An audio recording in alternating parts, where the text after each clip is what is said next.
Welcome to this explainer. Today we're diving straight into a seriously intense, high-stakes evolution, the rigorous 17-step Florida Fire Minimum Standards practical exam for deploying a roof ladder.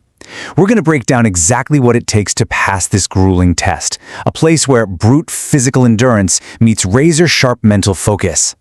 And the whole crucible boils down to just one number: 4 minutes and 40 seconds. That's it. That is the absolute maximum time a recruit has to execute this flawless, life-saving drill from start to finish. There's no room for hesitation, no time to second-guess a grip, and absolutely zero margin for a safety violation.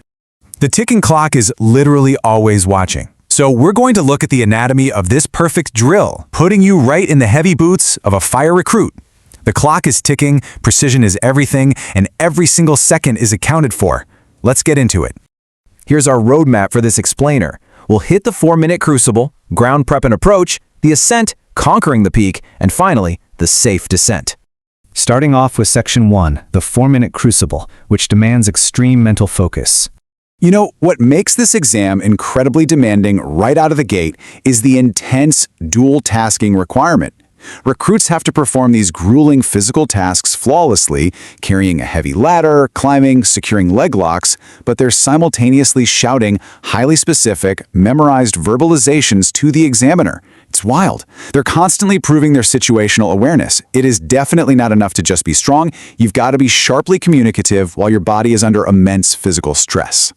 In fact, before a single muscle even moves to touch a ladder, the recruit has to deliver a mandatory command-level size-up speech. They have to verbally confirm they'll monitor their condition and go on air if it becomes an IDLH. That stands for an immediately dangerous to life or health environment. They literally have to state out loud they'll shut down utilities and find a second means of egress. This whole speech proves they actually understand the big picture of a chaotic fireground. So why did this all matter? Well, real-world fire survival absolutely depends on these strict procedures. Shouting these commands about backup lines and utilities, that exists to prevent fatal accidents in live fire scenarios. This verbalization step guarantees that no critical safety checks are skipped when a firefighter's adrenaline is spiking and the pressure is really on. Moving to Section 2, ground prep and approach. And remember, the clock is running. First up, the recruit acknowledges the command out loud, repeating the order right back to the examiner. Then, they execute a low shoulder carry of the roof ladder with the butt facing forward. And as they move, they must loudly declare that they've checked for overhead obstructions and that their terrain is clear. Essentially, they're constantly narrating their safety checks as they go. Now, arriving at the main extension ladder, the one already leaning against the building, they have to verbally confirm its status. You can't just assume it's safe. They have to look directly at the examiner and state, "My ladder is safe, healed, and secured to the building." Only then can they actually initiate their setup. Then the physical execution happens in this rapid, super precise sequence. First, they place the butt of the roof ladder toward the building. Step 5 is absolutely critical. They open the hooks on the roof ladder and make sure they're facing outward, away from their body. Then, for Step 6, they use a controlled knee bend to protect their back, raise the roof ladder, and securely hook it onto a rung of the main ladder they're about to climb. All right, on to Section 3, the ascent. It's all about safe climbing here. Here's where things get highly technical. The recruit ascends the main ladder until their shoulder is about 2/3 the height of the roof ladder, so they're about 1/3 of the way down from the top tips. At this exact precise position, they have to insert their arm through the rungs to shoulder the roof ladder, all while making sure those open hooks still face outwards so they don't snag on anything, or worse, injure themselves.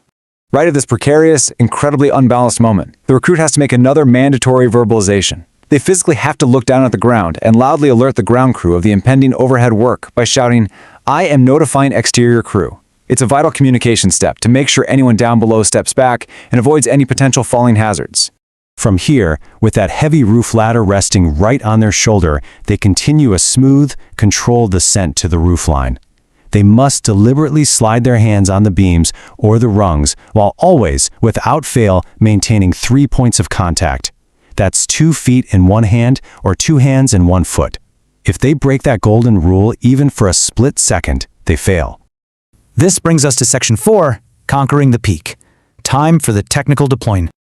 To work safely with both hands free, the recruit first has to secure a leg lock on the main ladder opposite to the side they're working on or use a harness system.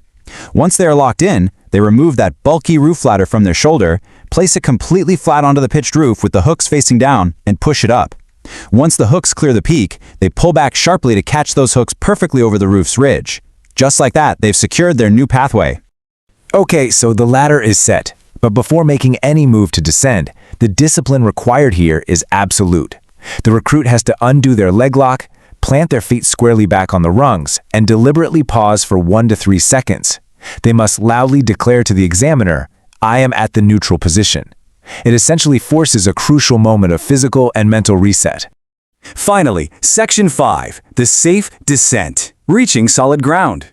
Steps 16 and 17 require the recruit to maintain incredibly strict hand and foot coordination for the entire climb down. They cannot rush this, they cannot slide down, they have to confirm a completely stable footing the second they hit ground level before turning to await further instructions from the examiner. To survive that 4-minute and 40-second maximum, pacing is literally everything. The breakdown requires roughly 45 seconds for setup, up to 90 seconds to place the ladder, 90 seconds to climb, another 90 seconds to deploy on the roof, and 45 seconds to safely descend. This demands completely smooth, seamless transitions between every single step without a single moment of hesitation. This rigorous, uncompromising standard leaves us with a pretty intense final thought. Could you balance this kind of grueling physical exertion with flawless, split-second mental recall? Out in the field, when the clock is ticking, the environment is super hazardous, and real lives are on the line, this 4-minute and 40-second crucible is exactly what guarantees a firefighter's muscle memory will save the day. Thanks so much for joining me on this explainer, and keep learning.